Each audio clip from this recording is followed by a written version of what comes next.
Hey, Jack. All right. You got this stuff? Yeah, all cleaned and oiled. Oh, yeah. Beautiful. Beautiful. Let's get it on. Who are these guys?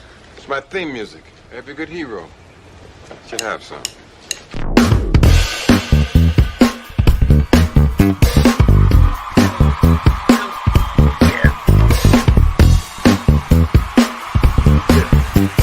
Live from Springfield, Missouri, the one, the only, Mud Green.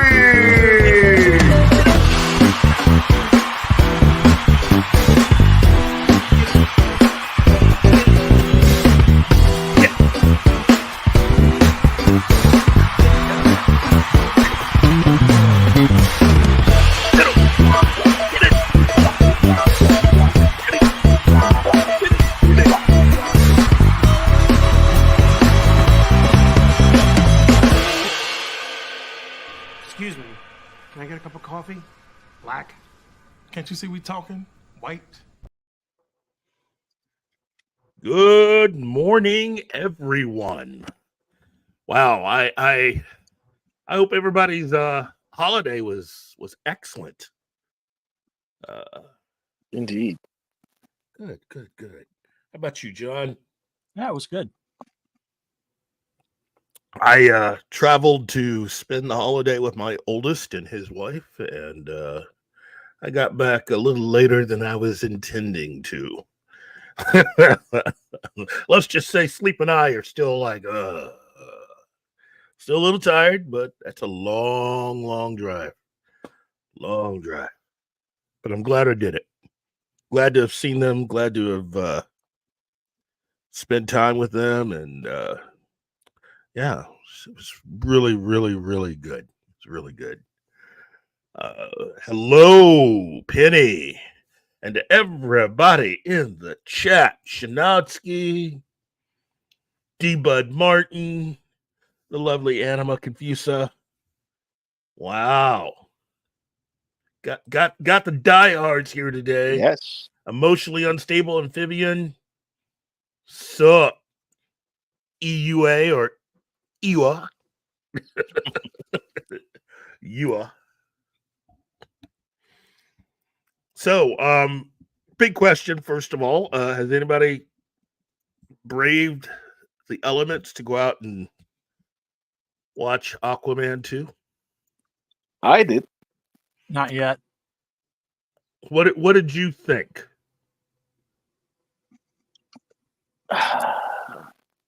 Uh-oh. I mean, yeah, it has its flaws, many of them, but what the hell, man? It's an Aquaman movie. Didn't you see the first one? So it's mostly the same over the top ridiculousness. In a good way. I enjoy the movie. I know many people don't, and there are a good portion of people that hate the movie. But I think it was okay.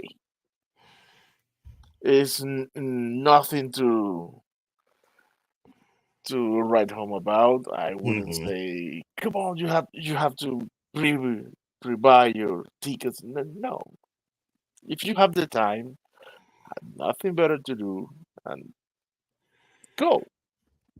You're not gonna get angry, at least. Which nowadays is a pro. It's when you're going to cinema. Okay. But I enjoy it. So I didn't feel like I waste my money, to be honest. Okay. That's good to know.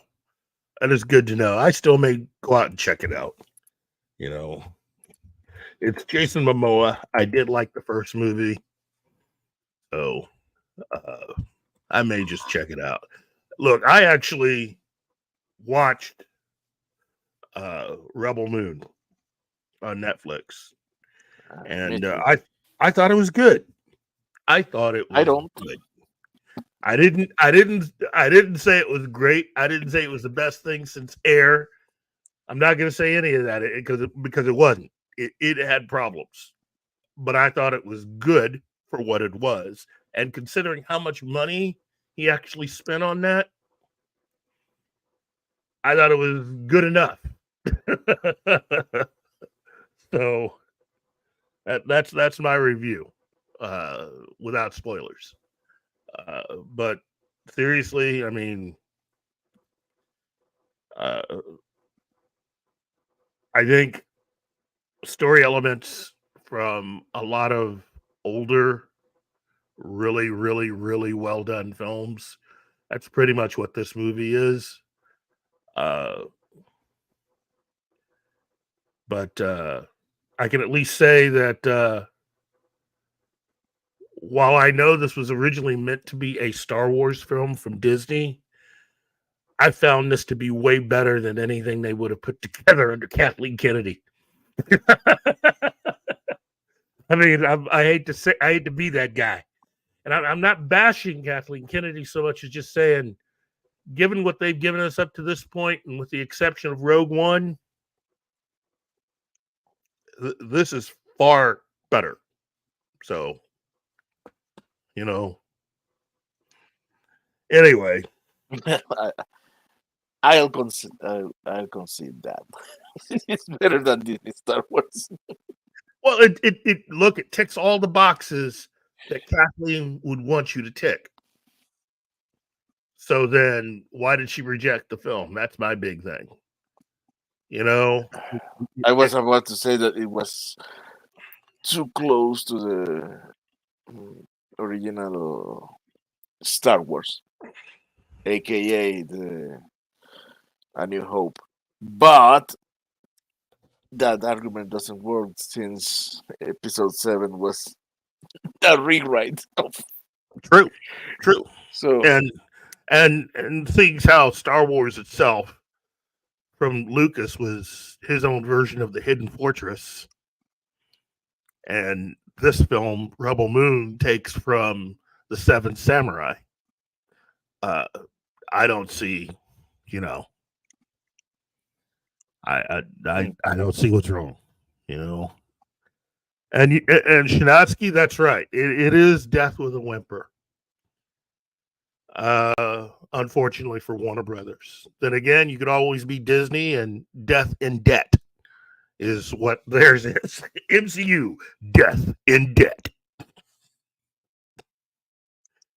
They have enough debt to put at least 2 or 3 small countries out of existence. That's how badly Marvel is doing right now.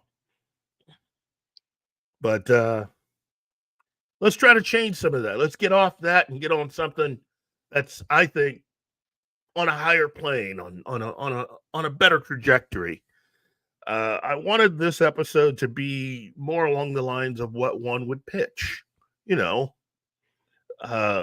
meaning to pitch ideas to the studios. You know, if John, Martin, and I were given the opportunity to pitch something, what would we do? And I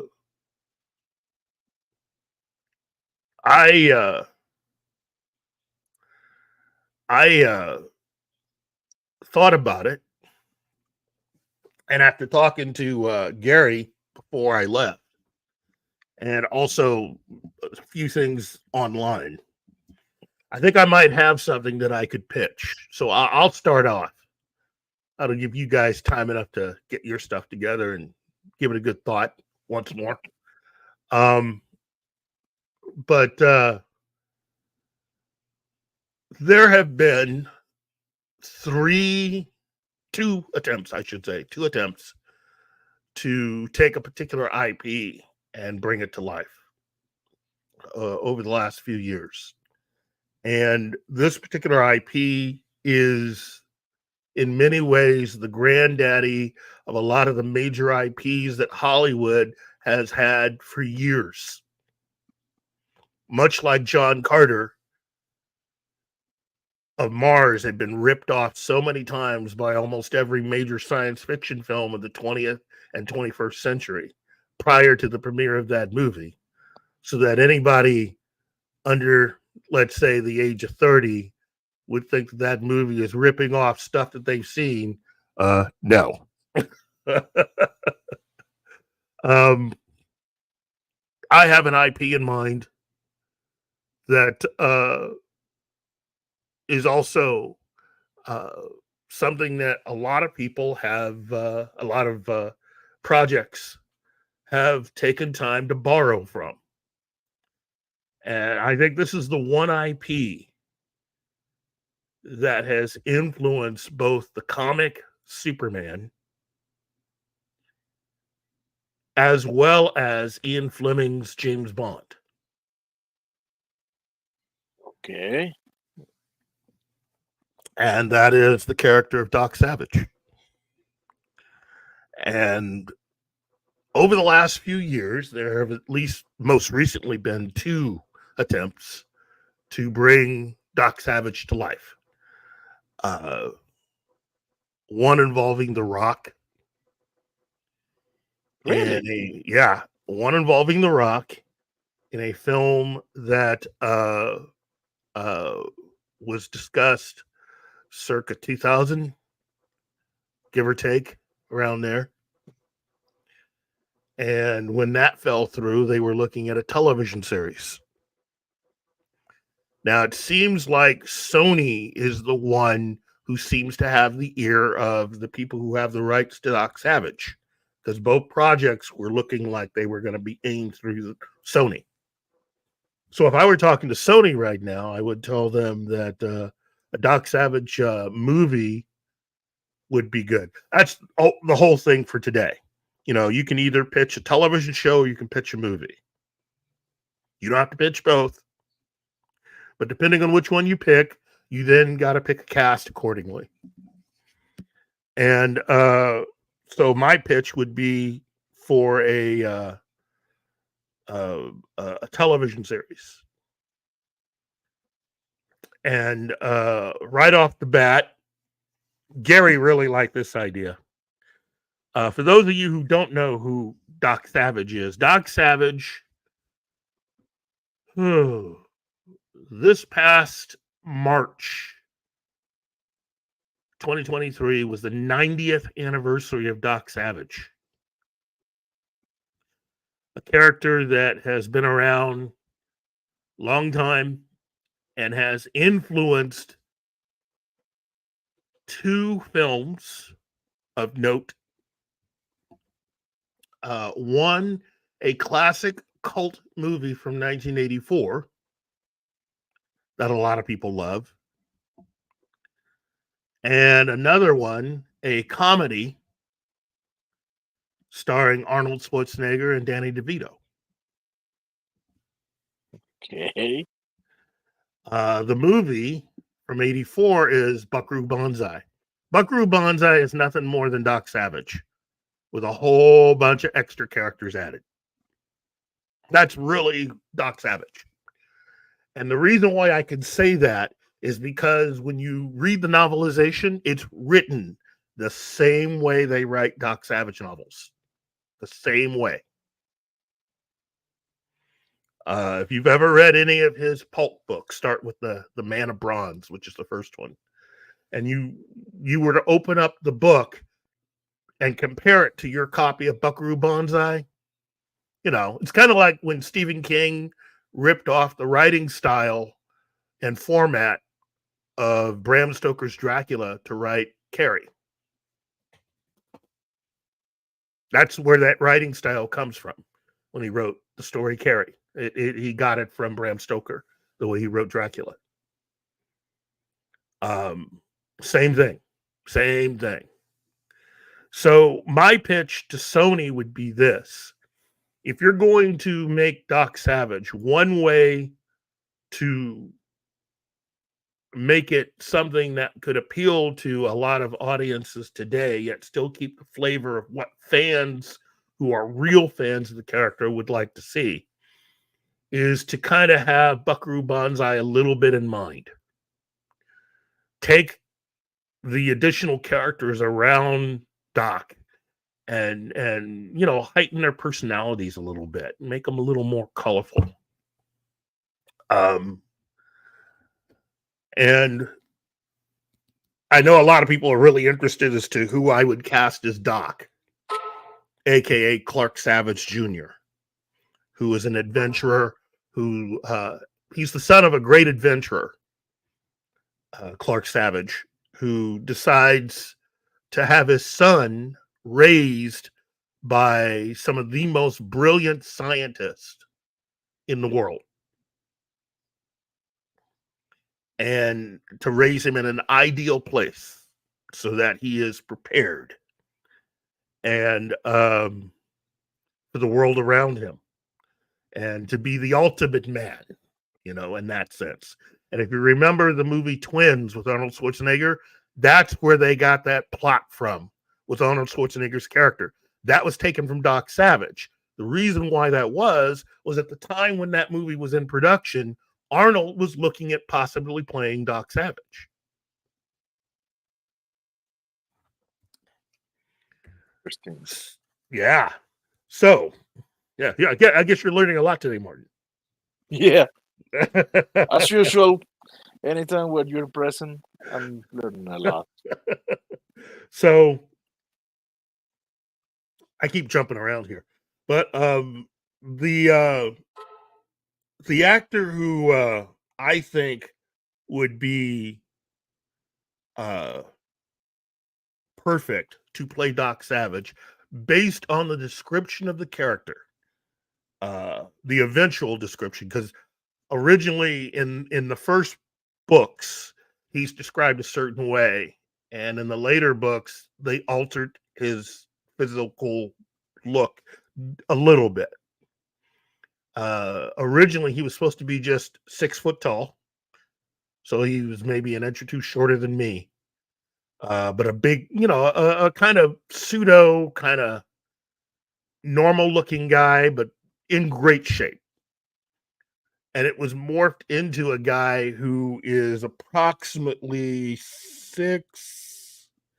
Let's see. Let me get this straight, because I want to make sure to get this right. Initially, he was 6 foot tall and 200 pounds, but in the later stories, he's somewhat larger, around 6 foot 8 inches, weighing 270. Okay. And D. Bud Martin, remember, this is back in the this is back in the late 80s, early 90s. Okay. The understanding was that they were going to try to find a way of explaining away Arnold's accent. And if you remember how Hollywood did a lot of their brilliant scientists back then in the 30s and 40s, a lot of them, for the most part, were German. So if you're raising a kid amongst German scientists, he's going to pick up the accent. Anyway, Alan Reichen, who is Reacher, I think would make the perfect Doc Savage. Yeah, Joe's atmosphere agrees with you. Yeah, Yes, that was my thing. Again, I wouldn't cast Arnold now; he is too old. What I'm talking about is a new one. Am I talking about Arnold is in the past tense? That was a project that he was up for, and obviously it didn't happen. But yeah, Alan is, in my opinion, he physically matches the description of the character, and it, for the most part, he's the right age right now, and it would work. In fact, I hate to say it, but if you kind of borrow a little bit of how they make Reacher and try to have it be like a 10 episode series based on each season based on any of the Doc Savage novels, that would be the perfect way to work.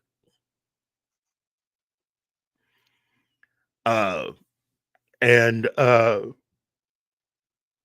I've also done a little casting for some of the characters around him. Now, the important thing, I think, is the casting of the two characters, Monk and Ham. Okay? I think those two characters are the ones that he does a lot of stuff with those guys. And they are, in my opinion, the most pivotal characters within the Doc Savage stories, because you can cast almost any other three guys to portray the rest of the characters. But you need to make sure to cast Monk and Ham correctly. And for a television series, I chose two guys who I thought would embody those characters very well with Alan. Okay. First, Wes Bentley, who has had a really good career in films and in television. A lot of you nowadays know him from the television series, the hit Yellowstone.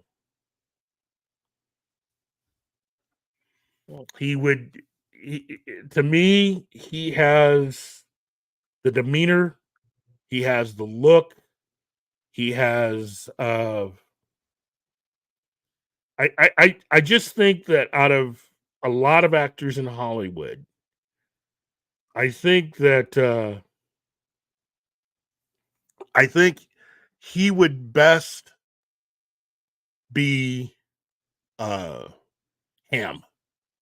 the lawyer, the legal expert, the legal genius. I think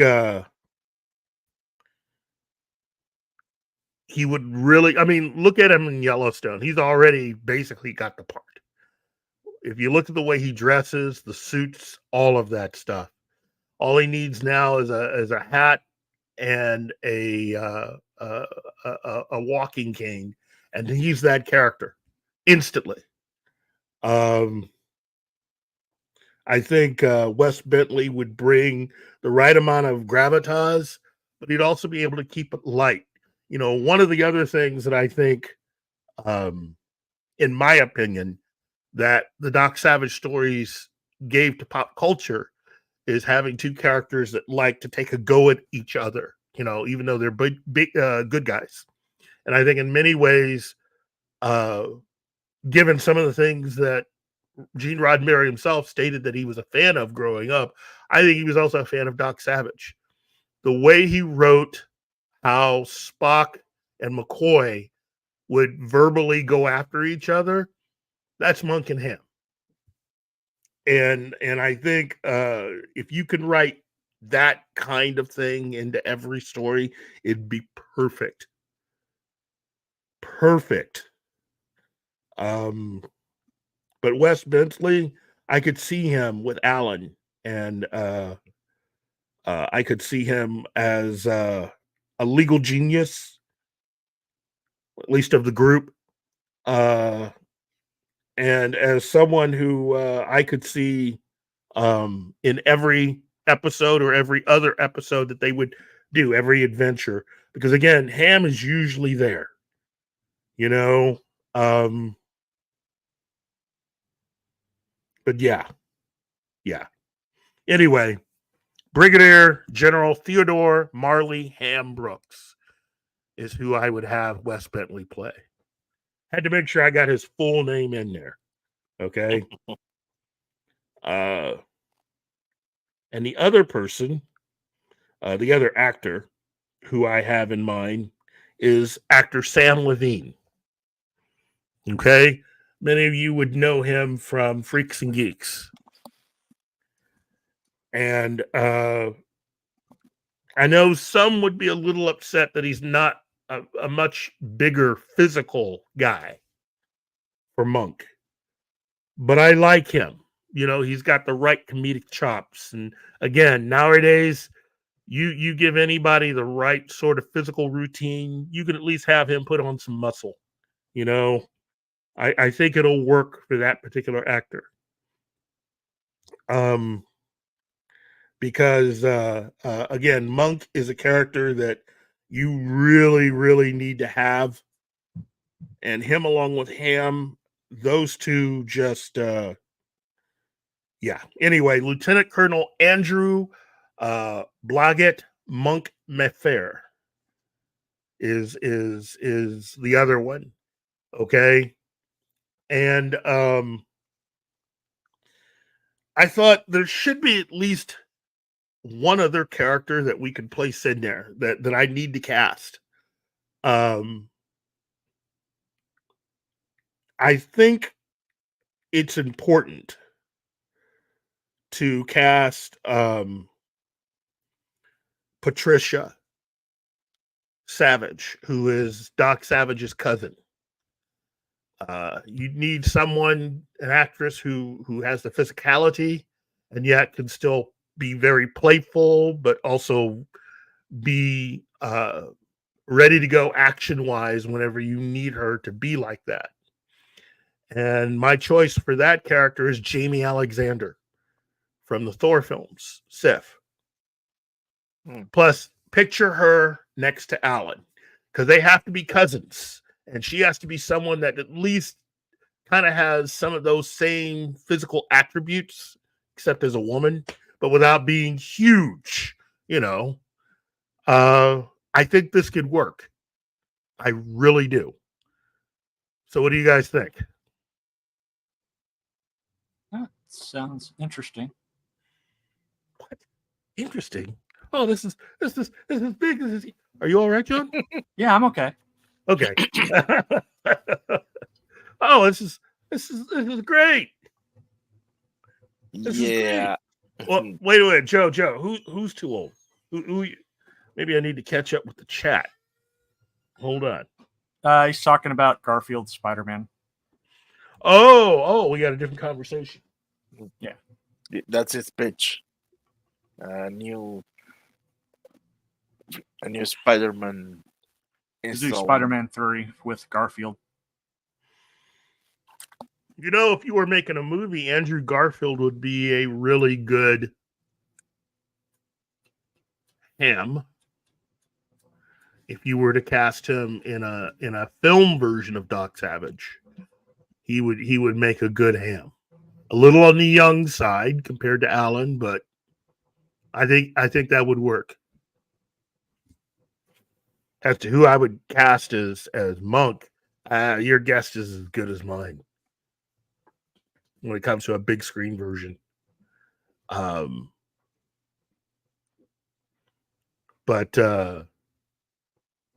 depending on whoever you cast as Doc, that would really be important. Alan's good, but I don't know if he's big screen good to be Doc Savage in a major motion picture. You would need someone who can just do it. I mean, he'd have to just be a beast,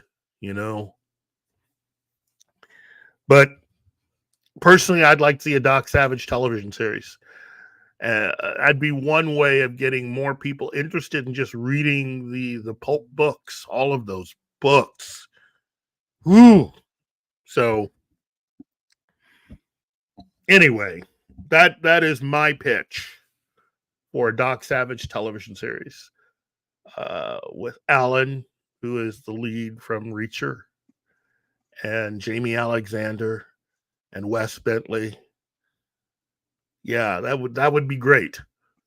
I think a lot of fans would really enjoy that one. So, John, what would be your pitch? Well, there's a book series I like. Okay. By Jack Campbell, who's the pen name of John Hermey. And it's called Lost Fleet. That's the name of the series. And I think a streaming series based on that would be really good. The synopsis of the show or the books is there's two human civilizations that's been in interstellar war for 100 years. Mm-hmm. And they find a suspended animation survival bubble that contains someone from like during this warfare, things have declined, tactics have declined, they've lost, attrition has wiped out anybody who knows anything about warfare. And they're basically just throwing ships at each other at this point. So they find this bubble that was the guy in it is a legendary captain who made a last stand, except they built this big myth around him that isn't really true. I mean, yeah, he's a good captain. He knows all the tactics of the past, but he's not the hero that they built him up, because they even have a myth that he would one day return to lead them against the Syndicate. The Alliance is the one side, and the other side is the Syndicate. The Alliance is more democratic, and the Syndicate are more communistic. Well, they are named Syndicate, so Yeah. But basically, he's got to completely reteach. He gets put. They find him. He eventually gets put into. He takes over the fleet because they get sucked into the Syndicate. They found them in this abandoned star system on the way to go fight, to go do a sneak attack on the Syndicates, and except it was a trap. And he has to basically he's got to fight their way back to the Alliance, because he ends up taking over. But but for showrunner, there's only one guy I could think that could do this justice, and that's Ronald D. Moore. The great Ronald D. Moore. Because you want some of that Battlestar Galactica kind of feel to it. Mm-hmm. Because you've got that kind of, it's going to be that kind of series. Kind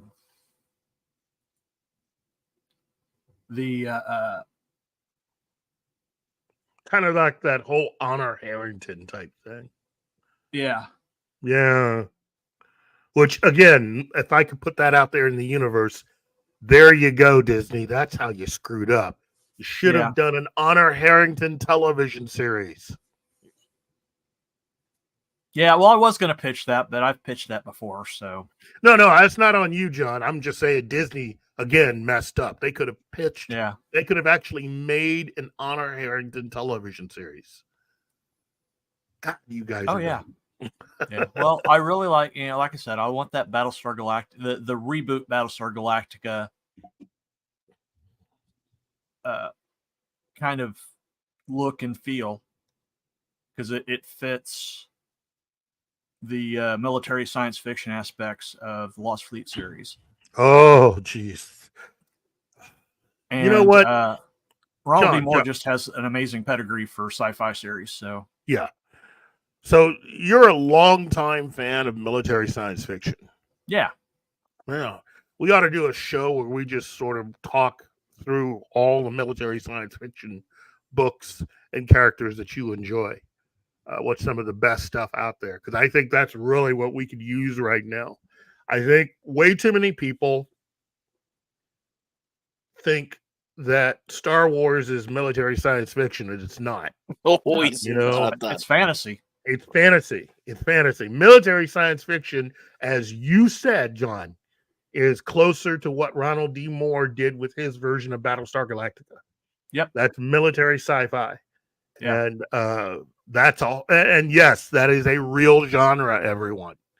To me, one of the best is Honor Harrington, you know. But and that's a female lead. Yeah, you know, strong female lead. Very strong female lead. And given all the books that are out there, you would need a woman who could portray that character at different stages of her life. Because they have Honor Harrington books back when she was a cadet, all the way up and in through her running the entire fleet and everything. I mean, just working her way up. They've got prequel books of her as a kid too. So. Oh, geez. But anyway, John, who would you think could be the best to have this on their streaming? You know, who would you pick? Because you've got Ronald D. Moore I'd pick Apple. Apple? Okay. just because they've proven they can do good sci-fi. And they don't go into the messages much. No, they don't. Yeah. And this definitely has more of a conservative leaning. So does Honor Harrington. That's part of the Yep. reason why they probably have not picked it up. Right. But but to play the character of John Gerry, Blackjack is what they named him. That's his heroic name is Blackjack. The one, when they built the myth around him. I picked Scott Eastwood. Oh, wow. Look at you, man. Well, I mean, he's supposed to have this heroic, look to him, and I figured that without going with one of the Chris's, because this is a streaming series, that Scott Eastwood's more attainable than one of the bigger names.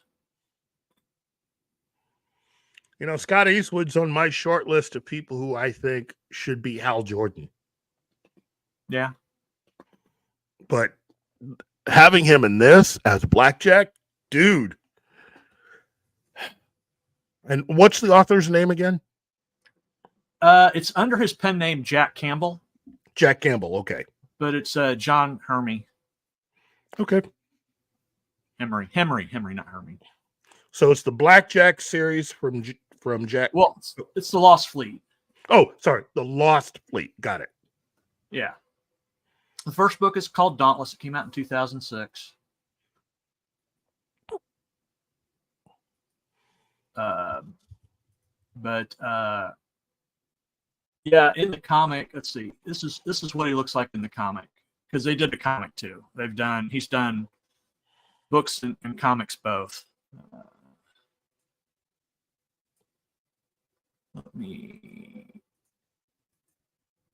That's what he looks like in the comic.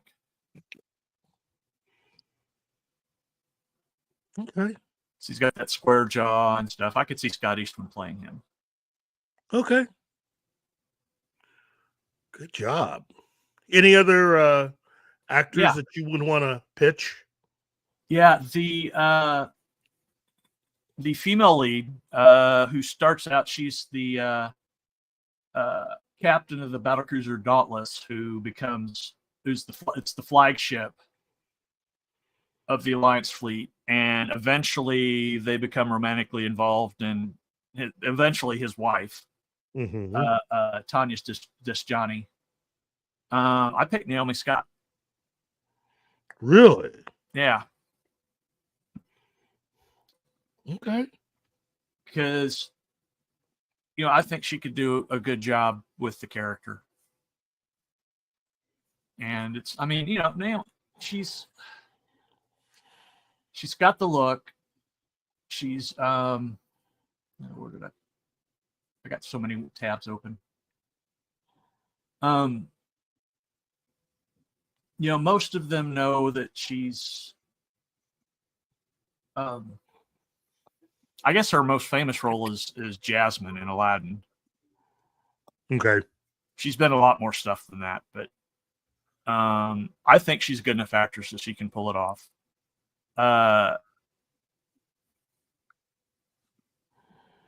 She would have to cut her hair though. That's the only thing. She's an actress. She probably would be. Yeah. But yeah. So that's who I'd pick for that. There's other characters. I mean, there's so many characters that's hard to pick. Those are the two main leads throughout the whole series. Okay. That's good. Good choice there. And considering the time, perfect timing, ladies and gentlemen, we are about the top of the hour, which means now's the time for you to consider. Say what? It's too early. We only have been running for 40 minutes. Oh. Yeah, because we started late, but we can go ahead and do it now and then finish up at noon. We'll just have a short show. Okay, let me find it. And For your viewing pleasure, here we go. Meet the Seattle Vigilante. Like so many comic heroes, this warrior hides his identity. But his identity isn't the only secret he has to keep. After grievous wounds received during combat, Tier 1 operator John Russell begins to recover and comes to terms with his new reality of being an amputee. And as he learns how to use his new prosthetic limb, he finds himself caught up in the bureaucratic red tape that too many wounded veterans experience, the exhausting medboard process. Out of sheer frustration, John takes it out on the criminal scum of the city. But when reality kicks in, John realizes he started something that's having an impact on the greater world around him, and thus has to reevaluate his motives. And moreover, just how far is John willing to go to finish this war he's declared against the criminals in Seattle? And will he even survive? From the creator of IDW's award-winning graphic novel Code Word Geronimo comes a new story about a different kind of warrior, Vindicated Inc., the first of its kind disabled veteran action hero comic. The Vindicated Inc. graphic novel crowdfunding campaign on fundmycomic.com is provided in the description of this video. We hope you become a contributor. Please share this link. Thank you. And there's still time. There's still time. That is a really good thing to do, is to just go ahead and get yourself a copy of Vindicated Inc. Because come on. It's just going to be, it's a great, I cannot believe that you would want to pass up the opportunity to get a book first and foremost from Gerry Cosell. Yeah. I mean, seriously. And again, I think he's going to sign. If you're one of those people that gets one of the books, he'll sign it. So it's like instant collector's item anyway. So anyway, before we get to Martin, I just wanted to show this. I want to do.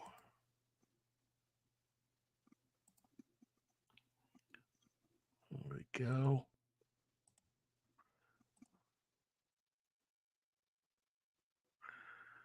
So this is the this is the first book of the series, Doc Savage. And man, looks like Joel Brainer. If he had hair. If he had hair. For a long time, that's what a lot of people, I think, in Hollywood were thinking. You know, I think these are all James Bama covers. And I think when everything first started, though, the character looked a little bit different. So let's see. Here we go. So what you had was something along these lines. This is what the character initially looked like. Hold on. I need to switch. Can you guys see that one? Yes. Yep. Oh. Okay, so here I am. Notice how his hair is in this one. Yeah. So Doc Savage magazine, The Kingmaker. This is how Doc initially appeared when the character first debuted.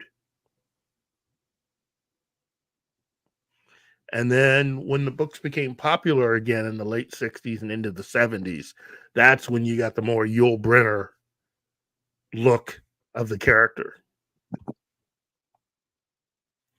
But I think you can find your Doc in a kind of mixture between the two, a halfway point between these two. And remember, he's not only got to be big and physical, he's got to be a very smart guy.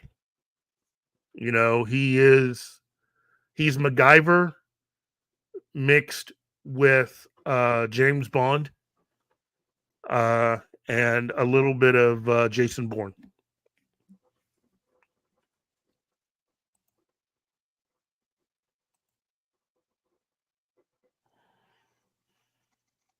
Anyway, I thought I would share this.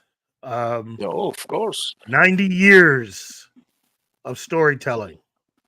Oh, I did not know he had teamed up with the Spider. Okay, see, now I got to go read that book now.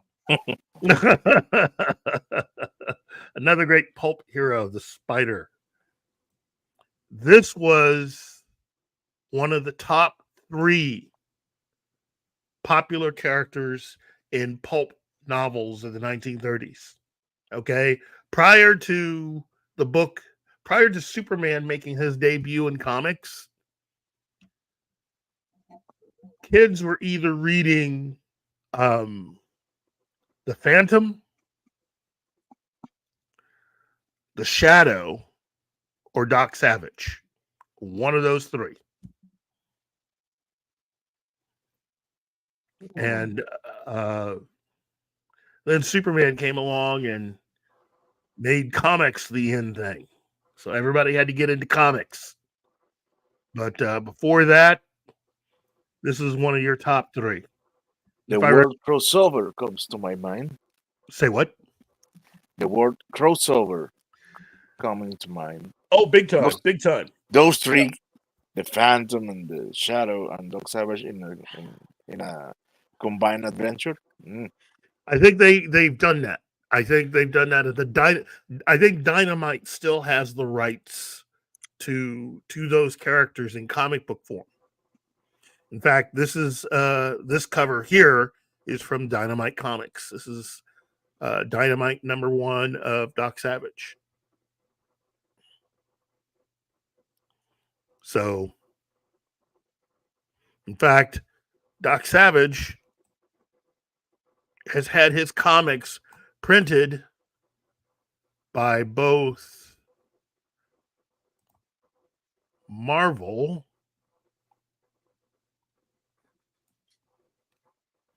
and DC.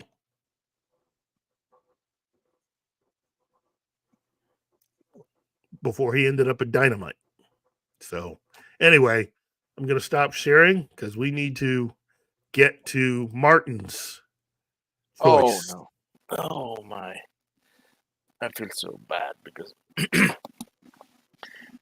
as I was telling John before the show got to air, I'm not as big as all of you and producers, showrunners, and yeah, it's okay. So my options always seem to be a little short in content, so I compensate with quantity. But my first choice came in the form of a video game franchise. Yes. It has sprawled animated movies, books, comics. It has spin-off. It has prequels. So it's a very very big and worked out universe.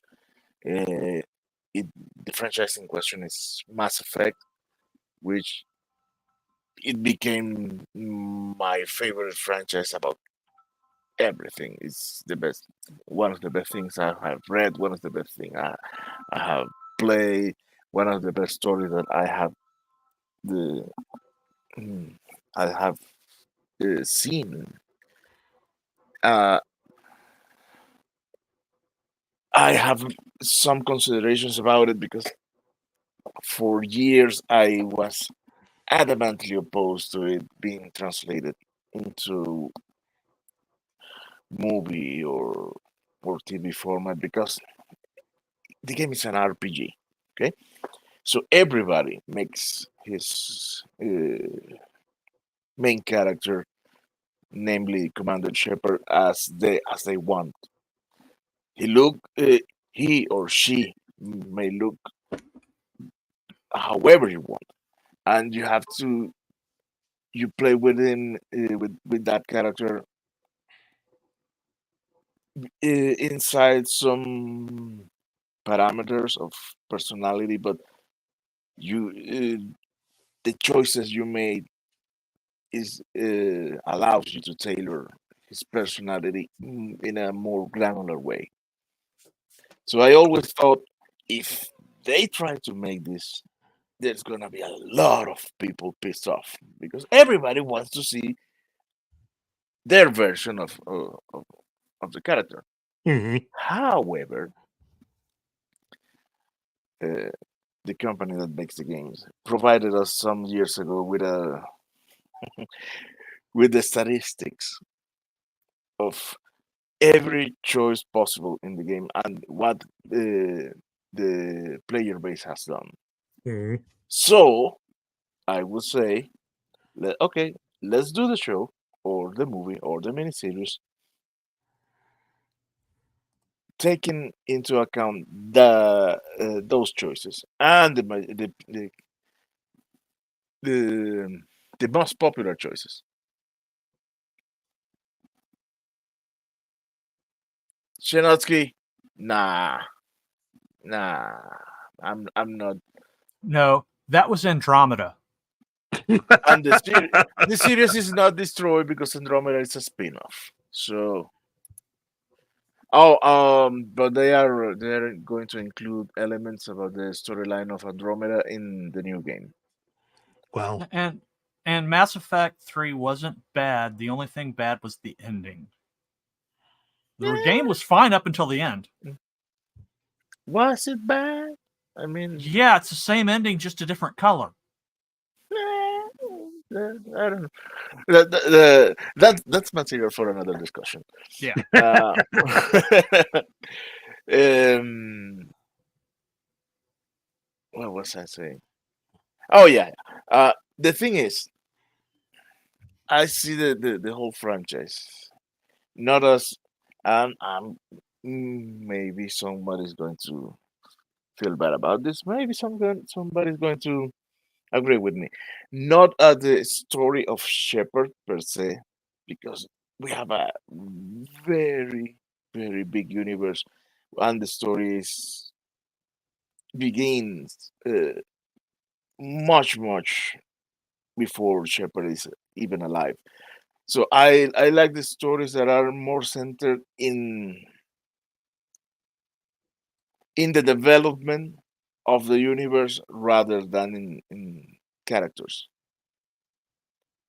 So my pitch would be let's do not the video game, let's do the franchise in the form of a TV show, and each season is covering every different stage in the timeline of that universe well, because there are elements that, for example, um, we humanity finally take seriously to go to the moon, and we begin to find some artifacts, and then we go out of the solar system and begin what is known in the lore as the first contact war. hmm, And then you can explore the different yeah, there are three or four main species that with some storylines that you can explore, and then finally no, then eventually you get into Shepherd's arc, which has an end, and but the story continues more. I know some people say, "Nah, I don't want more Mass Effect without Shepard," but the universe and the possibilities to me are interesting enough to not constrain the whole story around like a particular character. It's how would I do it, man? I would use a heavy mix of practical and CGI all under one company. I would be hands down with Weta Workshop and Weta Digital. It's it has many military elements. So as a director, mm, this may be sound a little cliche, but I like the military style in the direction of yeah. Let me see. Jonathan Liebesman.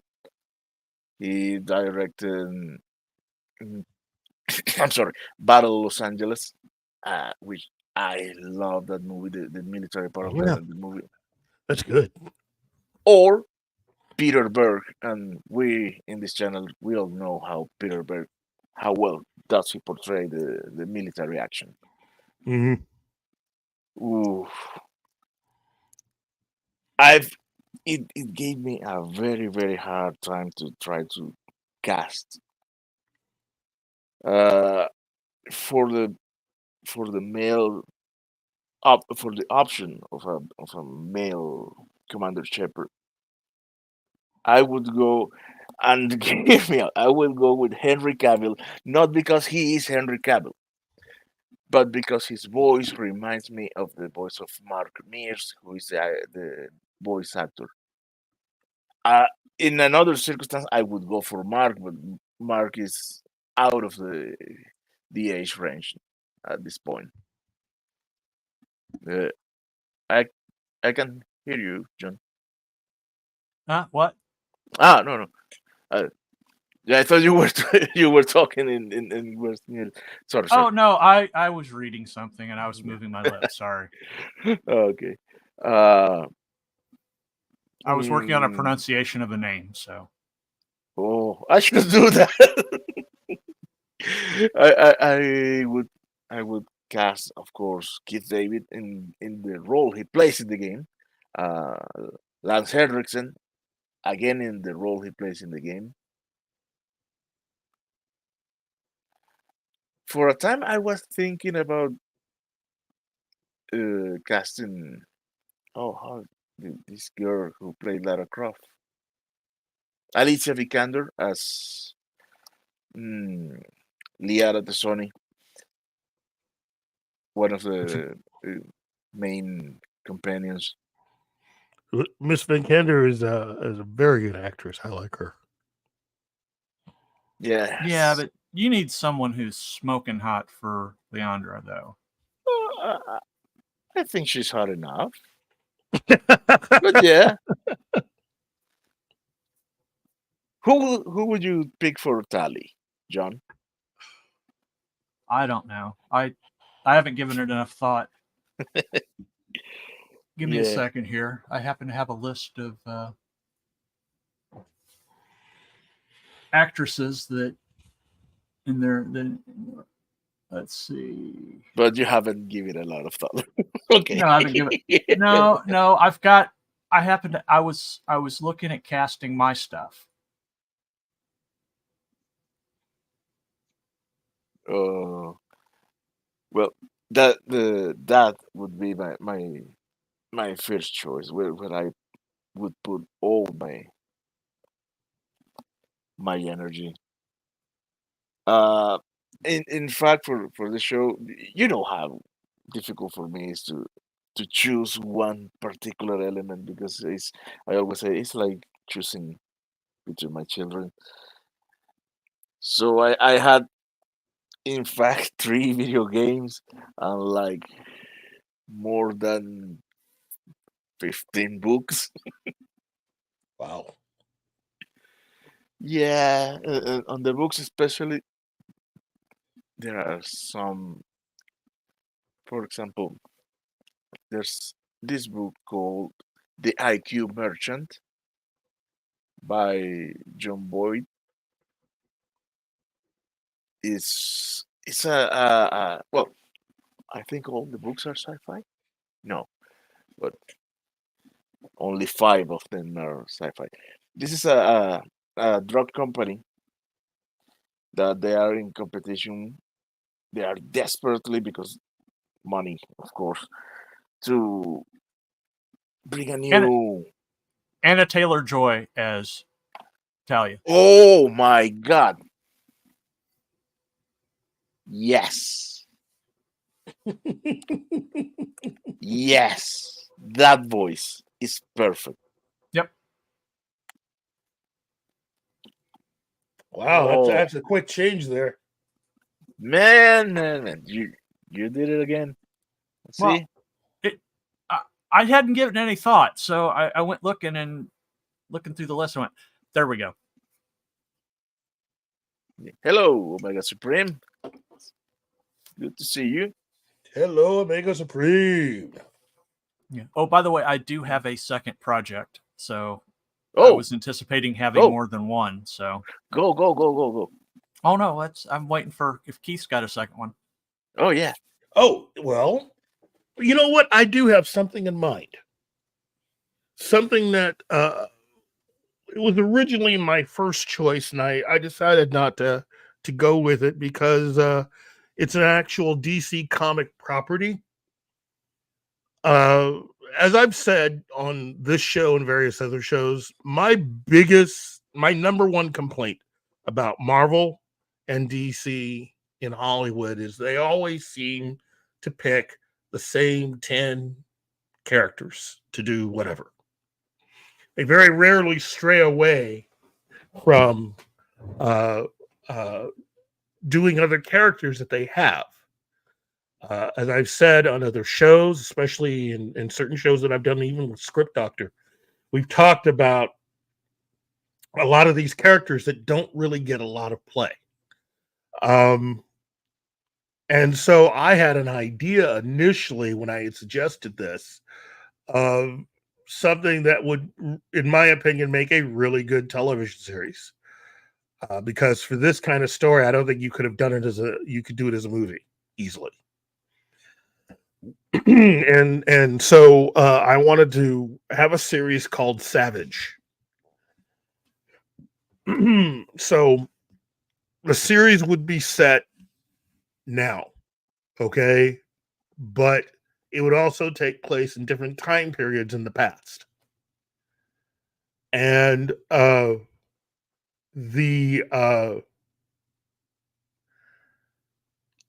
series would be about really our planet, basically civilizations, different civilizations throughout the past, and it would be about a character, one particular DC Comics character who, if you're familiar with this character, you can understand. This character did not start out as a DC Comics character, but became one and was one of the ones that I think he was done justice with the writing and artwork from Steve Ditko. Okay. And that is the question. And in this particular case, Vic Sage is a guy who is an outspoken journalist. As the question, he is the ultimate, not the ultimate detective, but he really is kind of like a very dark, brooding, if you can get away with saying that, version of, say, Fox Mulder. You know, he will investigate anything, and he takes it to the nth degree. I like the way they portrayed him in the Justice League animated series, Justice League Unlimited. I thought that's pretty much the closest version yet to what Steve Ditko had the character be, because he is kind of paranoid as this character, the question. And so in today's world, he's investigating a series of things that might be all connected.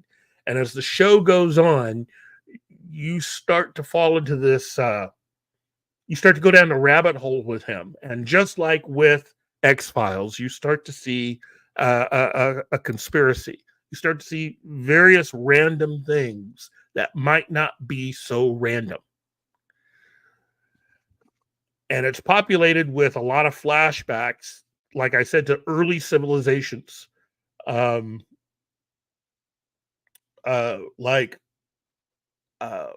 one civilization that you eventually find out is Atlantis. You also go back to the Old West and in another flashback. And then I think there's also a medieval flashback. Okay. Those are the time periods that we are picking from. And eventually you learn that Vic, or the Question, is right. There is someone who is behind the scenes pulling strings. And it's a man by the name of Savage. And he is a character that, if you're familiar with DC Comics, especially the Justice League series, Justice League Animated, you know who I'm talking about. I think having a television series about a bad guy who is playing the ultimate long game, I think would be like Game of Thrones meets Breaking Bad meets the X-Files.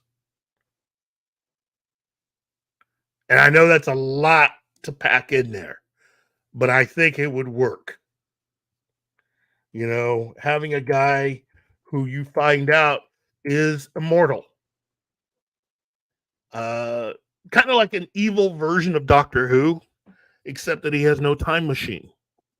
He is living through all of this. He has been around since the caveman days, as you learn. And he continues to just live. That's his greatest weapon. He just lives. Continues to have machinations and do different things and influence our history, as you eventually learn that he is behind a lot of major events that have happened. Although he may not be directly responsible for as many as you may think, he has influenced a lot of events. So anyway, what do you think? Yeah, Oh. sounds good. I'd like to see a Question series. No. It's not a question series. It's a Question movie. It's a series about Savage. Oh, Okay. The Oh. Question is a character in it. He's the one. So you need a character to draw the audience in. And if you're going to do all this flashback stuff, you need a character in present time to draw the characters, to draw the audience in. So it's a bait and switch. Basically, it's again, that's where the whole thing about it being another version of Breaking Bad, because it's not the Question who's Breaking Bad. It's Savage. It's Vandal Savage. Okay. What happens when you have a guy, a man, who can live forever? What happens when you're able to do that? And unlike various other movies and TV shows, he's not somebody that's having to sword fight other people, other immortals. He is the only one. Eventually, it'll be him and the cockroaches someday. And he may even outlive the cockroaches. So, a man whose greatest weapon is his ability to continue to live no matter what. And who makes people like Ra's al Ghul or the Emperor from Star Wars look like amateurs when it comes to planning and playing the long game. This is a man who has affected human history and continues to do so. And as you learn, the question begins to figure out that there is someone who's behind everything, and his investigations will eventually lead him to Vandal Savage. Thus, the name of the show. But Vandal Savage, as a character, has been around since 1943. So all of you all out there who are thinking, whatever Marvel character you're thinking, forget it. Vandal Savage was first. Vandal Savage is a human. He's not an alien. He is human. And his story is actually rather simple. Cavemen who spot a meteor crashing to Earth, and in investigating everything, one particular caveman is the only one to go all the way to the meteor, and he blacks out. And he wakes up hours and hours later, having soaked up all the radiation, and he finds that he begins to notice that he's a little different than everyone else. Not initially, but it's altered. First of all, he starts to plan. He starts to do things that other cavemen aren't able to do. He can remember things better. His memory capacity is greater. His physical abilities are slightly better than anyone else's. He's healthier. He doesn't get sick. And he begins to outlive everyone. He starts to wander away and just walk around the planet. And he lives. That's what he does. And as you eventually find out, he's someone who has been around a long time. He has fathered many, many children. And some of those kids have gone on to create some of the greatest civilizations on the face of the earth.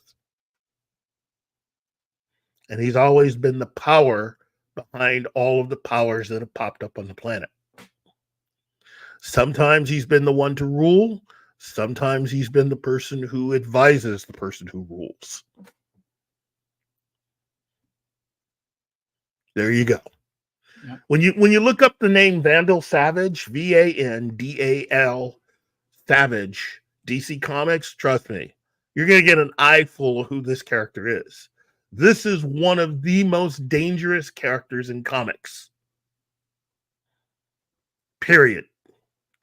This guy gives new meaning to having time to plan things out. And as I've said before, any character like that you've seen in popular culture, even the Emperor from Star Wars was loosely based on this character. So that's two from DC Comics that have influenced Star Wars. Yeah. So Interesting. At some point, it reminds me of this movie. I don't know if you haven't seen The Man from Earth. Oh, okay. I think I may have heard of that. It's a benevolent version of Vandal Savage, but in his case, it's a you don't know why he doesn't age, but he started his life as a caveman. Mm-hmm. It's a very, very good movie. Go watch it, man. I don't want to spoil it for you. More of beyond of what I have done yet at this point, but it's a very good movie. It's another optic. He doesn't want control. He just wants to live and as quietly as possible because he doesn't want to end up in a lab. But There you go. Go watch it. It's a very thought-provoking and intriguing movie. Oops. But yes, I like that pitch. I like it very much. Like I said, it's a character that Vandal Savage has actually been on television before on the Arrowverse, but I thought he wasn't used very well. You No, he know, wasn't. I mean, they used him as part of the whole thing with the Hawkman and Hawkgirl, and I thought that was very short sighted because it was never really explained what the heck that has to do with anything. You know, I mean, Vandal Savage is someone who wouldn't really care what spacemen come from wherever. He doesn't care about that. His mind is squarely on this planet and its people. And to his way of thinking, he is the most natural leader ever. He is the authority on this planet. He lets certain people get away with things because it's easier for them to continue to have their machinations and do what they do. But ultimately, he really is technically running everything. Plus, he can outlive everybody else. Yeah. That's a plus. Yeah, I mean, it's He plays you the long know, game more than Lex Luthor does. Lex Luthor is really not even in the same league. Nope. He probably thinks Lex is kind of humorous sometimes, but he probably thinks Lex is also an idiot. Yeah. You know, and he hears about how other people are. He hears about other great villains around the world and throughout the universe, and to his mind, those guys are nice. They're all right, but they're not him. At least from his perspective, he's been around a long time. Now, is he the longest lived character in the DC universe? No, but he's certainly seen his share of things, at least as far as the planet Earth goes. And if I remember correctly, he's definitely going to make it into. He's definitely going to live long enough to at least see the Legion of Superheroes and a few other things. So that should let you know. Yeah. He'll be around a minute. At least. But yeah, if I were going to do that, that's what I would do. And I would I think I have an actor in mind who I would cast as Vandal Savage in my adaptation of who I think the character is, because you need to have someone that can be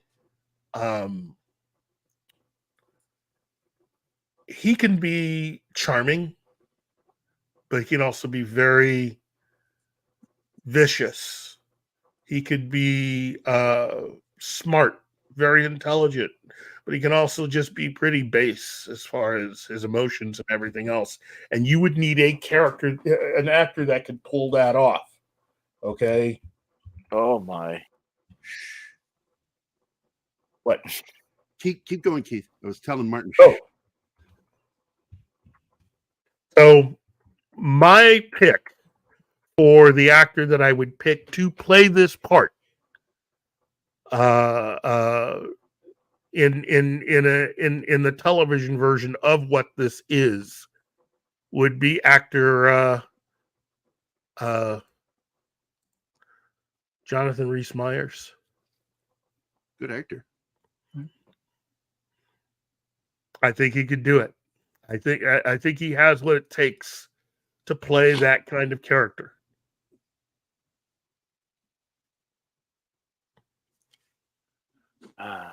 What are we talking about right now? Because I just popped in. Oh, we're talking about what our pitches would be for any type of television show, and I made a pitch for a television series called Savage, based on the DC comic character, and it would take place in 4 different time periods. There's now, there's the time of Atlantis, there's medieval, and then there's I think it was Old West. And so for now, to bring the audience in, the character who I would go with to help bring us in is Vic Sage, who, as you know, is actually the question. And being a paranoid guy he is, he begins to figure out exactly who's running everything. And that's the whole series, him putting all the clues together to figure out who is this person running everything.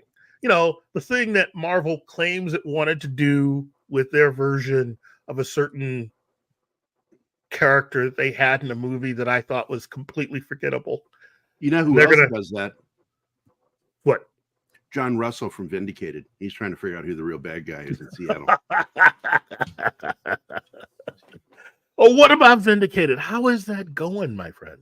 Like I said, I've got about 11 more pages drawn now. They're penciled, not inked. And moving along nicely. Good. We're going to push it. I'm waiting till the 1st to start pushing it again because it's the holidays and it just doesn't make any sense to try to push it during the last part of the holidays. Just wait till after the 1st. But Midnight Ed's going to have me on a bunch to talk about it. Good. And big supporters, Tom and Andre. Andre just loved the book, by the way. He got to read 3 of the chapters and he was like, fantastic. High praise from Andre. Yes. Yep. So anyway, just wanted to pop in, see you guys, see how everything's going. See if my girlfriend's here too. We've had a lot of pitches today. I pitched initially a different idea. Too bad you weren't here for that. Yeah, both your pitches. Well, I got to tell savage. you, any character that's huge, strong, manly, you got 3 actors: Jason Momoa, Henry Cavill, and Alan Rickman. Yeah, and speaking of Alan, I pitched him for a Doc Savage streaming series. He would be a very good Doc Savage. I got to tell you, he's got the right look. Yes, that look. But you and I also need to do a little show some point.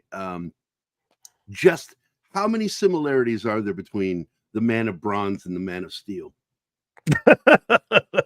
It's ridiculous when you really look at it. It's like, holy crap, DC really stole from it. DC wasn't the only one. I mean, Ian Fleming took stuff. Because Batman took stuff. I mean, the thing about Doc Savage is he was the first character to have a belt. But they didn't even change some things though with Superman and Doc Savage. True. Like the Fortress of Solitude. Fortress of Solitude. I mean, come on, Man of Bronze, Man of Steel. Yeah.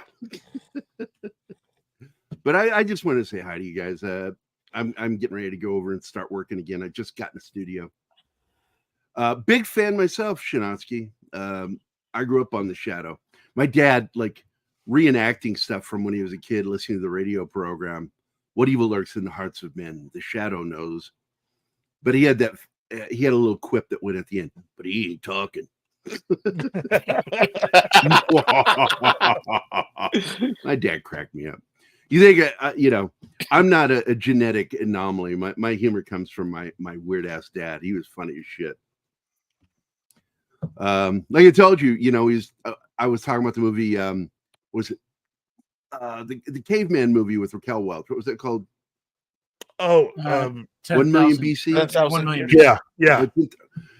So my dad looked at that, and as I was sitting there watching it, I was like 14, so I was old enough for this kind of humor. He wouldn't have said this to me when I was little. Sitting there watching it, Dad walks in, he goes, "Raquel Welch, I need a mile of her shit just to see where it came from." And he wandered off. And I'm like sitting there, I couldn't understand it. I'm like, ooh. Then later I went, oh, I get it now. So, but anyway, keep out. I'm going to get out of here. I'm trying to find Anima, see what's going on, see if we're going to hang out today. So while I work, she does that. She'll hang with me while I'm drawing. While you're creating artwork. Yes, while I create. And Batman is flat out plagiarism. Commissioner Gordon is literally taken from The Whisperer. Yeah. And look, Keith said it. The plagiarism back then was blatant when it came to comics. What was it? Oh shit, the guys that flew the planes that you The like, Blackhawks. the Blackhawks. Yeah, it's like so much of that seems so original, but then you look at some of the other war comics at the time with pilots. There's a lot of interrelationship stealing. I don't mind it. Kids didn't mind it because the stories were good. And like Alfred Hitchcock once said, there's nothing new under the sun. There's no such thing as original story. You haven't seen original story since the Bible was written. What's important is how you tell it. That's what's original. So, but anyway, what's this? What are you showing here? Look at Savage. that. Oh, is that Shadow. artwork? Yeah, it's artwork. This is from the Dynamite Comics. Dynamite Comics has, or at least had, all of these characters on as part of what they printed for their comics. And I think they also have the Lone Ranger, and they have Zorro along with these guys. So I think Dynamite. I've never tried to work for them. I've done a little work here and there for other comic companies, but Dynamite is one I've never tried to work for, and I kind of regret it. The Avenger, Doc Savage, and the Shadow. And I think they have a group already that includes these three, I think, along with the Spider they've got. As I said before, Lone Ranger and Zorro. Love Zorro. So what year was Zorro written? Who was first, the Shadow or Zorro? I think it was Zorro. Zorro. I think Zorro was first. I'd have to. I really do think, Zorro. I think was, because Polly was talking about it the other night, and because of that new trailer just came out in Espanol with no subtitles. That annoyed me. So I don't know what was being said in the trailer, but it looks good. I'll tell you that. Have you seen it yet? No, I didn't know that we're. It's go up online, and you got to look up Zorro trailer, and then make sure you select in the last month, and you'll see it. It is a new. It's a show or a movie? I don't know which it is, to be honest with you. Do you know, Keith? No, I have no idea. Hold on, new Zorro 2024. I'll just look it up. That's the one. It's a TV series. Created by Carlos Patella.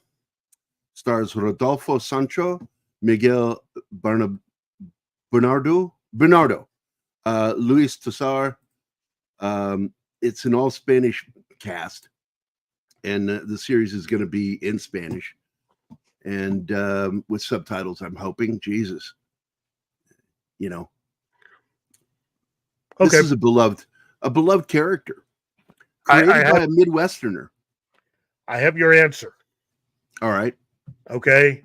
Zorro came first, August 1919, in All Story Weekly, and was created by Johnston McCulley. And then you have the Shadow, who made his debut in Detective Story Hour, July 31st, 1930. Yeah, by a decade. That's Midnight's Edge. They have a retrospective on Zorro from the beginning. That's Andre awesome. is big on Zorro. He loves Zorro. But I find it interesting that they did it this way. I don't know who's going to broadcast it. Do you know who's broadcasting it? Because they don't show here on IMDb. Nope, they don't have it. I'm still amazed that somebody's doing something new with Zorro, but then again, it's a great character. It's one of those characters that you could do a lot with, and it's the same thing with all these characters. These are great characters that have been around a long, long time. Amazon. It's going to be on Amazon. And here, I'm going to give you the trailer in the private chat. Main chat, too. I'll do that quick. Well, I guess I'll have to watch the new Zorro with ads because now Amazon Prime is pushing ads. There you go. Boom. You know, That's the link to YouTube video. Amazon should go ahead and do a Phantom television series also. The Phantom, yeah. Yes. Well, that's a character that, even though I kind of appreciated what they try to do with the movie of Billy Zane, I'm still not that big a fan. Mm-hmm. I lost my shit when he's pacing a horse with his airplane. Yeah. I'm like, what? I knew in the 4th grade you can't do that.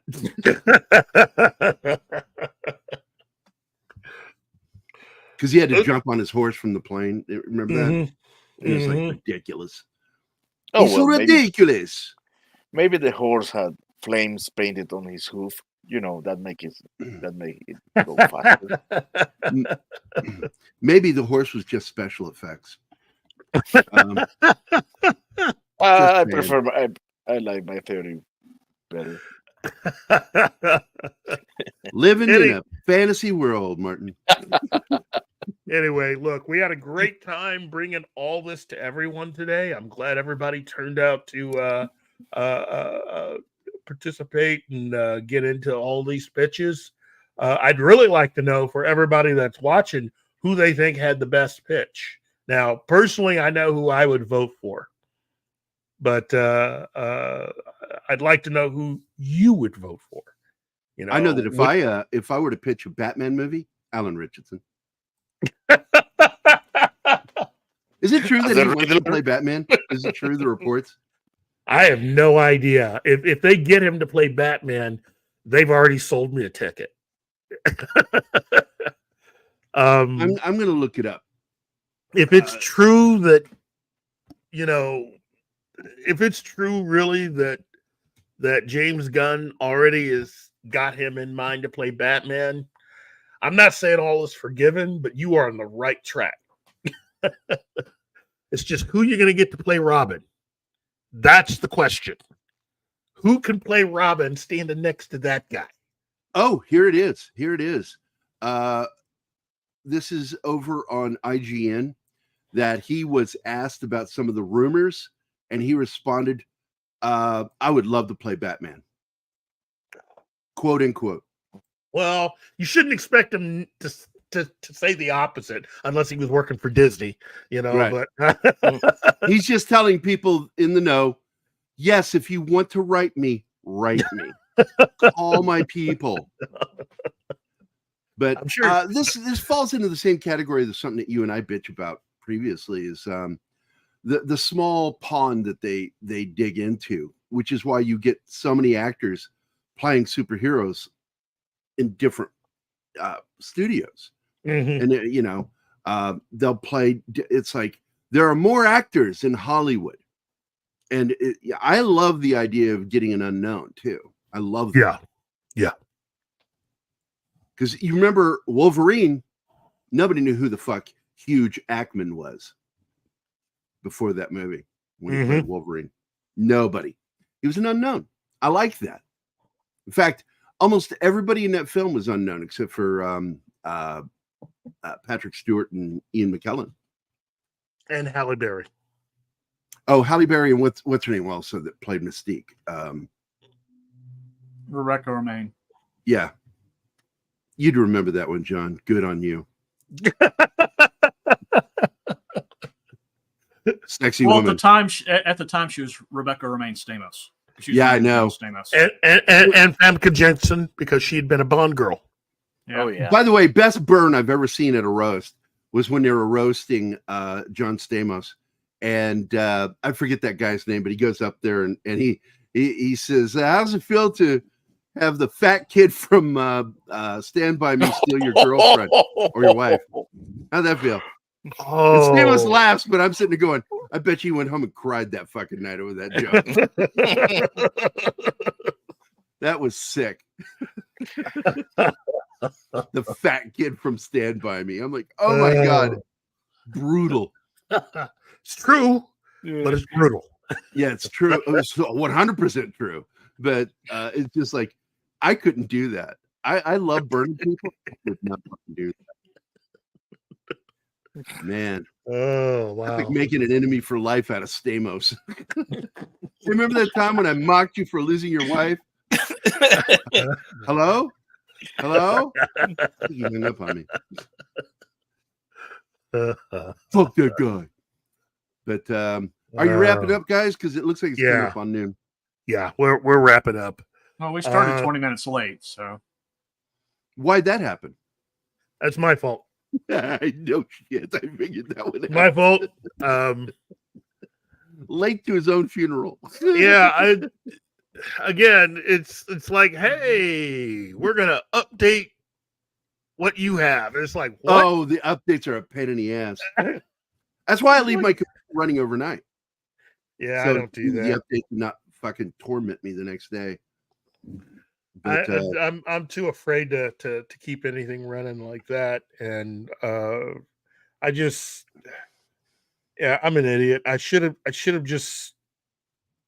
never have thought that it'd be easy for me to just join the show, just be there and go, hey, everybody. Nothing ever goes smoothly. Murphy's Law. Yeah. But what was the best pitch of the day, Martin? Well, I haven't done I never got a chance to do my second one yet. So. Do your second one. Let's do that before we go. Yeah. Okay. My second one is now, it's been adapted several times, but mostly there's been like the BBC, there's been some animated, there's been the Sky movies, but I want to do Discworld, but Discworld as like taking cues from like the American Horror Story and doing it in anthology style. Ooh. So like the first season would be about Rincewind. And the showrunner I had picked for that is Graham Linehan, who did the IT Crowd, Father Ted. And I picked as Rincewind, Richard Ayoade, or Ayoade, that's the name I can never say his last name. Reunite them from the IT Crowd, but he was Moss in the IT Crowd. But you're a big fan of IT Crowd. Yeah. But now that was the British series, right? Yeah. Yeah. That was a funny show with what's that guy's name that was on the show, the comedian? Hey, Gap is in the house. Comedian. Hey Gap, what is that guy's name? Because I love him. Chris Martin? No, the Irish actor. Oh, what's his name? I know you're talking about. I just can't think of his name. He did a semi-bio TV series called The Moon Boy. I fucking love that show. How he was the invisible friend of himself as a child. That was a good show. Or Chris O'Dowd or Matt Berry. That's it. O'Dowd. I love that guy. My pitch is there's a veteran who likes a back door, and when people penetrate the back door, it opens up multiverse of terror. That's my pitch. Gap, you have made the list. Give that man a video. Oh, yes, he earned that shit. Let me.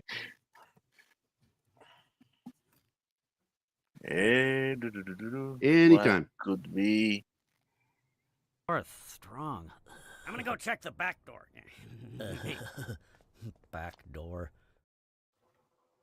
Anyway, for two feather, initially, I mean, if it was fantasy casting, I'd want James Hong, but he's too old. So I chose. The guy's still full of a lot of energy, though, man. He is, but I don't, he couldn't. I don't think he could handle, such a series casting, right now. So I would go with Ken Jeong. Oh, the guy who's actually a doctor. Yeah. That guy's funny. And a lot of people don't know that. He's an actual MD. Yeah. Who gets to show his junk sometimes. Yeah, but no. So that would be like the first anthology series. There'd be characters that would When you say go through- anthology, you don't mean episode by episode, but by season, right? Yeah, by season. So like the Season? first season Yeah. would be Color Magic and the Light Fantastic. Got you. And it would Which follow a covers story the- arc and finish, and then the next season would follow a new story arc with the other character. I like Right. that idea. I really like But that idea. certain characters like Death goes all through, all the books. And while in the animated series, he was voiced by Christopher Lee. And for the nice. Sky movies, he was voiced by Ian Richardson. I would actually have Charles Dance do his voice for Another good voice actor. Yeah. For that. And then you'd have like the first series on Rincewind. Then the next one, even though they did that horrible attempt at a series, I hated that thing. Completely didn't get it. But you'd have like a series that focused, like a season that focused on the Watch, Night Watch, and Morpork, and then you would have the Witches as a season, and then you could do the whole thing with Mort and his niece or his daughter and Death, and that whole relationship there as a season. So, but there's a lot of stuff they could do, and then there's the later books with Moist Von Pork and stuff. But yeah, that's there's a lot you could do with that. Like I said, some of it's been adapted, but adapted as anime, right? No, there was live action, but they were movies. But they showed them over 2 parts, so they were like a mini series kind of thing. But in The Color of Magic, Rincewind was played by I forgot who played him. Give me a second here. Rincewind was played by David Jansen. Ooh, good actor. And Sean Astin played Two Feather, which was not real. I mean, he's fine in it, but it doesn't really fit the. What year did they do it with David Jansen? God, that must have been the 80s. No, it was 2006, 2010. Okay, different David Jansen, because Jansen died in the 80s. Yeah, David Jansen is.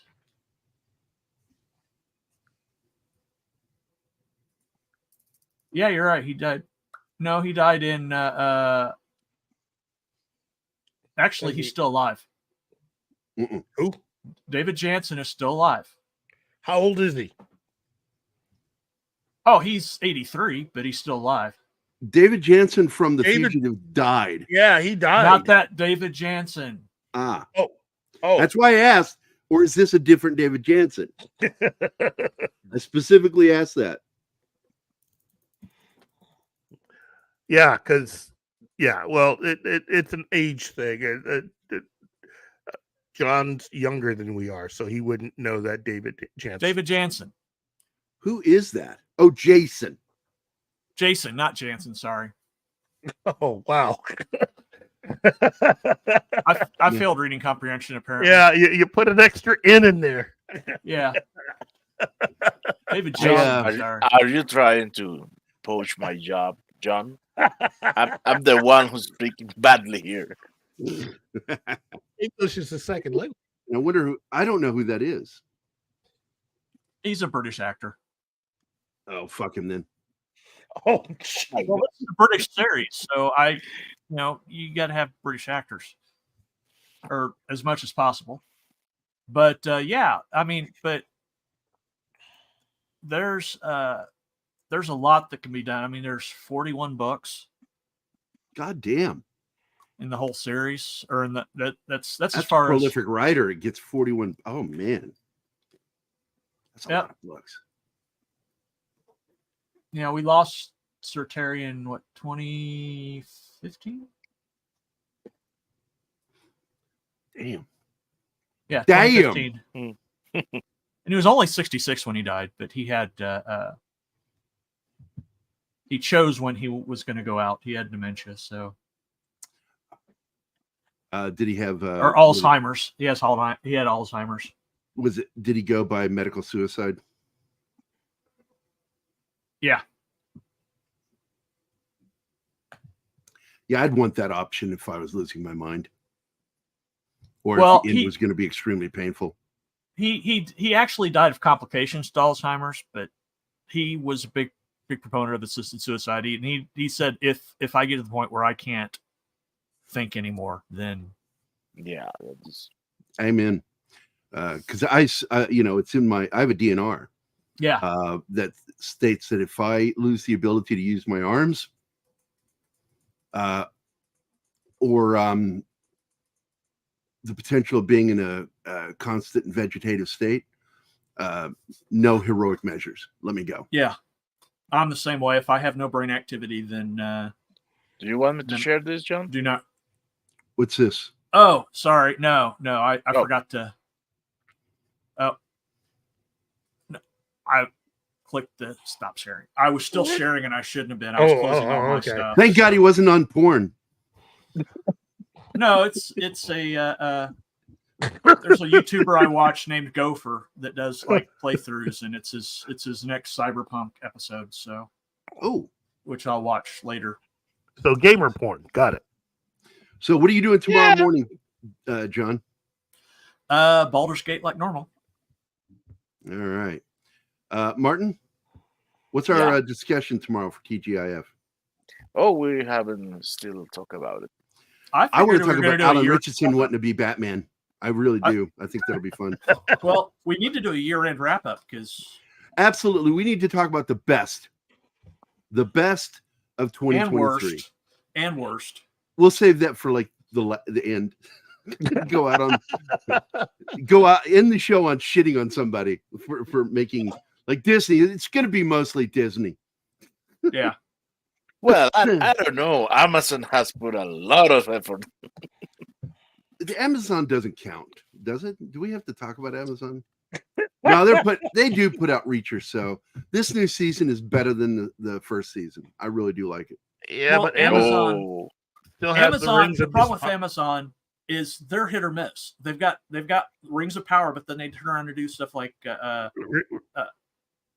Reacher or The Expanse, or so they're kind of John. I got to tell you though, you cannot call Rings of Power a miss. There's a miss, and then there's just not even in the same stadium. It's like, did he show up to the right game? Where is he? He's not here. Oh, he's at the wrong Coliseum on the other end of the continent. It's pretty bad. Look, what Bezos is a genius and an idiot at the same time. Yeah. Any producer that produced woke material is an idiot because it loses. It always loses. Yeah. They can sit there and they can, yell their self blue, trying to say it's not. You should have the best fantasy series on television if you're doing Tolkien. Yep. You should have the #1 fantasy series. Everyone is talking about in a positive way. Yeah. You should. I mean, after Peter Jackson set you up to do nothing but print money, and you can't even do that. I mean, yeah, exactly. The only negative that should be being said about your Tolkien show should be from jocks going, nerds. Yeah. That's it. So, and you got to find that guy, Ogre, to do it. No, I'm going to find that video.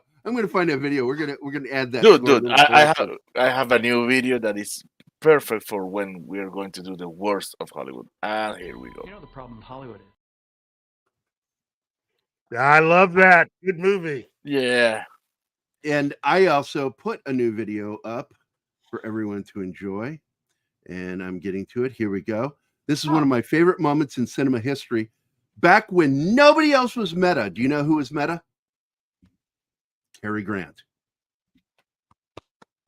Whistling in the dark. But that isn't going to help you this time. You're through. Listen, the last man who said that to me was Archie Leach just a week before he cut his throat. Is that so? We've been in worse jams than this, haven't we, Hildy? Nope. He referenced himself. Not only that, there are 3 to 4 jokes in that film that reference the actor by name. Yeah. My favorite one is when he tells his little henchman to go stop her fiance at the train station. Don't let him leave. Pick his pocket, whatever you got to do. He says, well, what does he look like? He goes, he looks like that actor, Ralph Bellamy. And it's Ralph Bellamy playing the part. I love that. The comedy in that movie. I was wrong. Donald Gibb is still alive. I thought we lost him. Yeah. He's 69. I make that mistake all the time. He's not. He hasn't done anything, but well, that's what causes it when they kind of drop out like that. Often you'll just assume they're dead. And I've been wrong 3 times that I remember, where I thought somebody was dead and they weren't. I'm like, really? They're alive? Holy shit! Yeah. Everybody assumes Lee Majors is dead. No, he's going to keep going. And he's even in the new Fall Guy movie. Yep. He was in his last movie. He had a small role in Hancock. He was a convict in Hancock, and Lee. Who are we talking about? Lee Majors. No, Donald Gibb. Oh. Despite itself, I do like that film, Hancock. I thought it was well written. It just wasn't marketed right. And also the third act kind of falls apart. Yeah. Act 1 and 2, solid. Act 3 stumbled a lot. But it got where it needed to go. Yeah. Well, he did some voice work, too, for some video games like Rage and some other ones. But he's done some small TV roles. Another movie that got mismarketed was John Carter. Oh, wait a minute. No, well, we know why. You and I know why that was, because the money that was supposed to go into marketing that film went to buying Star Wars. Yeah, that movie was killed. Yeah, they marched that murdered film by into Bob another Iger. world. They marched that film into another room. It looked down, it saw plastic on the floor, and it goes, "Oh my!" That was Bob Iger's first big fuck up. Was letting that film fall. Yeah, the way it did. But Keith, I have one last question for you before we end the show.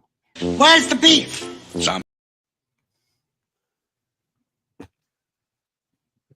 Where's the beef?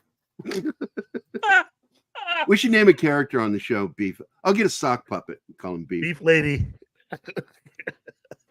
Yeah, she died. She died. She didn't last long. Yeah. But let's get going. I like your pitch, John. In fact, I would love it if you would share where I can the names of those previous iterations on film, animated or live action, because I'd like to see those, so I know more about what you're talking about. Keith, your show.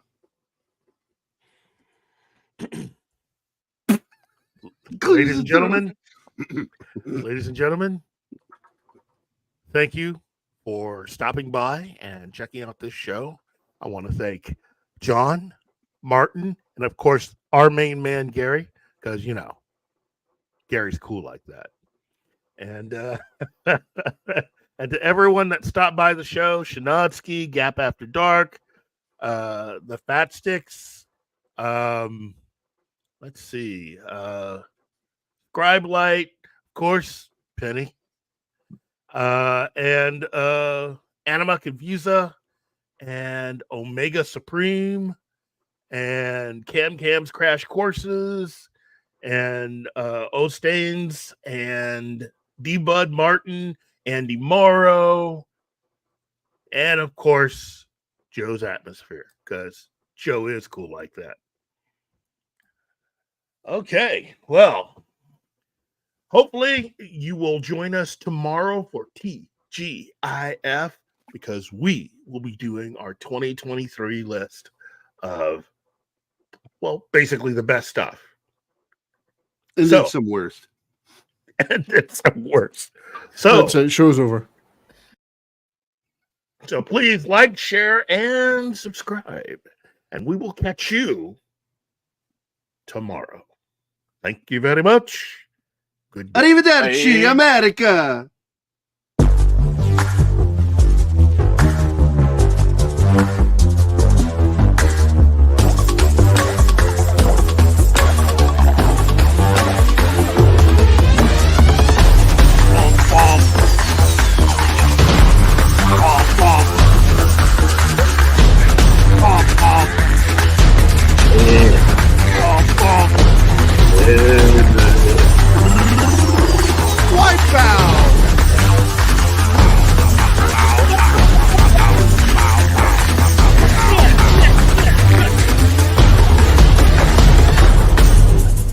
Oh no, it's over.